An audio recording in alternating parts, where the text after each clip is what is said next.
Good morning, quick check-in for the week here. So in ELA and reading, we're going to continue to focus on our story, Me and Uncle Romy. And the skills we're going to focus on are figurative language and words that mean something different than their literal meaning. Here's some examples: simile, fast as lightning, comparing two things using a like or as; metaphor, comparing two different things; he is a pig; alliteration, same letter or sound at the beginning of words; he shells, seashells. And then there's some other kinds that we'll focus on as well: personification, onomatopoeia, idiom, and hyperbole.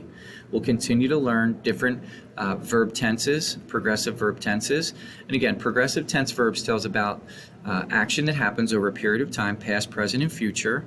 And again, we'll use ing in forms of be. Okay, must have a helping verb and a verb ending in ing.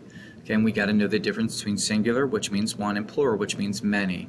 And again, we'll focus on that as well as the forms of be, am, is, and are. Okay, our comprehension skills we're going to focus on are point of view, point of view, first person and third person. Remember, first person uses pronouns like I and me.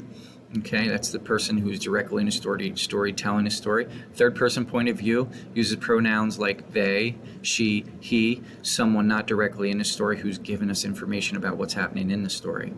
All right, and also we'll continue with theme. Theme is a message learned from the story that you're reading. It's not directly stated in the story. Okay, so those are the skills that we're going to focus on this week in ELA, and then again, we'll be attesting during the end of the week. And I want to talk a little bit about what we're doing in math. Today, Mr. Cease's class in topic 4, this week we're going to focus on subtracting whole numbers, as well as we've been doing addition, subtracting across zeros. And again, remember, we got to regroup when the number on the bottom is smaller than the number up top. Looking at the example here, and we're also estimating and rounding numbers too. Remember that saying, find your number, look next door. If it's 5 or higher, add one more. If it's 4 or less, just ignore. In science, and again, we're looking at our test at the end of the week here in topic 4. In science, we're going to continue learning about reflection. Okay, and you're going to see you'll have a short video along with some questions, usually 2 to 3 questions that have something specific to do with what is in our slides and what you're learning in science class. I hope that helps you.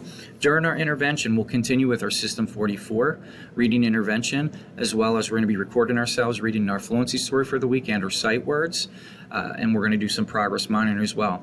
In math, we're going to continue with our fact fluency practice with Rocket Math, as well as focusing on a skill what we're learning this week in our classes, and our spring math computation. So hope this helps. Let's make it a great week.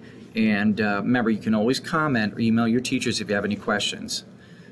By the way, if you read this, all right, you watch our video here, all right, if you tell me the word is pork chop, I will hook you up with a ticket and a Jolly Rancher if you can tell me, all right, my keyword for today, all right, pork chop. Have a good day.